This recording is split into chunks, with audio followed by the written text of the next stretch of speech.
Listen, I've been working in the union since '88, okay? And when Trump came in, that's when you saw the transition from 2015, by the end of his term in 2020, that's when you saw, I would say there was about 80% of the guys all Trump. And now, I swear to God, over 95%. This guy right here is a union worker, and clearly he's a statistician as well. He says that the union workers support Trump even after he pulled a stunt like this. I tell you what, if any auto worker, United Auto Worker or other, if any auto worker voted against Trump, they are not the smartest people. Trying to make it look like he was supporting these union auto workers who were out on strike, who the whole country was rallying in support of, he instead went to a non-union auto parts facility. And while his campaign tried to convince people to say that he was there speaking to striking auto workers, or at least he was speaking to auto workers, the problem was that real reporters actually went to the event. And they realized quickly that this was a facility that doesn't have anybody in a union. And then the reporters did what reporters do. They talked to the people who were physically there. And so this was the Detroit News the next day. Quote, one individual in the crowd who held a sign that said union members for Trump acknowledged to a Detroit News reporter that she was not a union member. So there you go. During the auto workers strike last year, Biden actually was the first president to go to the unions during the strike and show his support and give a speech there with the union workers, while Trump went to a non-union plant and gave his speech there. But this guy keeps supporting him. So union guys support Donald Trump because what does Donald Trump do for unions? He brings jobs to America. That's what he does. So it matters more the job creation than whether he actually supports unions himself. Pro-American policies. What comes around goes around, right? Well, and a lot of Republicans are not in favor of unions, right? I mean, they want to crack down on unions and think that unions are bad for business. Not true. Who destroyed more union jobs than when Clinton signed NAFTA, who was pushed by and co-sponsored by Joe Biden? Well, it's actually what goes around comes around, but I guess for this guy, what comes around goes around. Who cares? The point is, this guy is relentless and keeps deflecting and insisting that somehow Donald Trump is pro-union when he clearly isn't. Republicans are anti-union. They don't want unions because they're pro-corporation, they're pro-tax breaks for the rich, not for the union workers.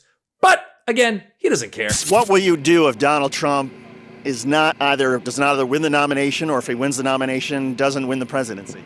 Listen, he's leading. He's destroying everybody right now. That's why they're attacking him so hard, right? You know it. I know it. Okay? Guarantee you over 100 million Americans are going to vote for Donald Trump. Okay? Because they know he's the only one. Let me just say right now, if over 100 million people vote for Donald Trump, I am leaving. That's the craziest thing I've ever heard. That's impossible. This past election, we had 80 million for Trump, 80 million for Biden, 80 some odd million. Obviously, Biden had more. It was the most voter turnout ever. If that goes to that point and there's 100 million that voted for Donald Trump, we're all in deep, deep poo-poo, okay? And these people, it's crazy how much the Republican Party has convinced the working class people that they care for them when they clearly don't. All the tax breaks benefit the rich. There's a reason why we don't have a middle class anymore, because trickle-down economics did not work. They convinced this poor guy and whoever else is of his ilk that many years ago, if you lower the taxes for rich people, they'll make a lot of money and then they'll share that money with guys like this guy. And we've seen over the past 40 years since Reagan was president that is it's not happening. When you give a rich person money, he goes and buys a yacht. He doesn't give this numbnut money to go get a haircut. No. He goes and buys a yacht. Trickle-down economics does not work. And you got to look at what Biden has done. Biden has brought the insurance companies to the table to negotiate lower medical bills, lower prescription drug bills. That's an important thing that would benefit this guy. Biden passed the infrastructure bill that none of the other presidents were able to, which is going to bring jobs to America, actually. So if this guy's talking about jobs, Biden is doing that. And he's pro-union.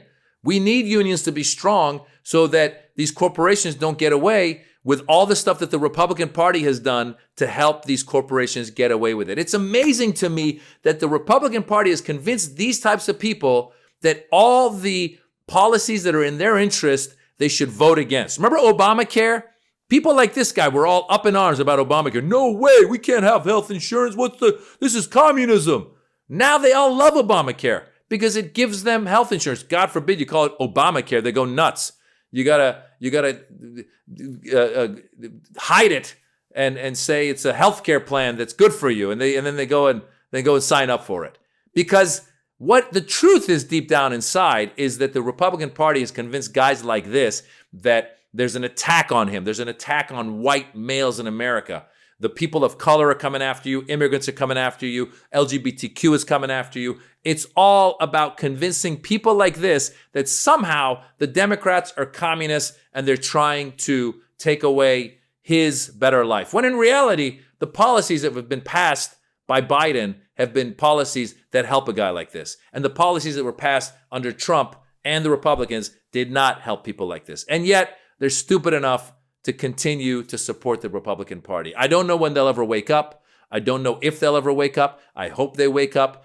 And they realize that the middle class has gone away because of all of the benefits we gave to corporations and the rich. The disparity of wealth right now is crazier than it's ever been. These billionaires keep making billions and billions of dollars. Elon Musk, Jeff Bezos, hundreds of billions of dollars. That's what they're worth.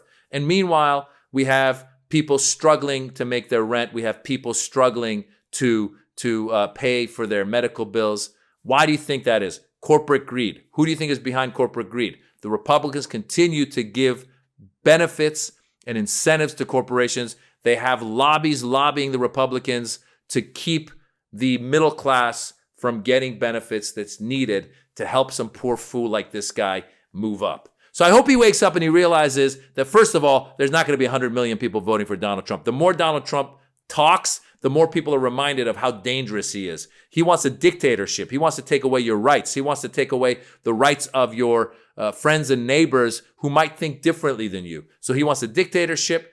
He is a narcissist. He's running to keep himself out of prison. Wake up and realize that's what's going on. He's a grifter. Wake up and realize that's what's going on. Stop supporting this guy.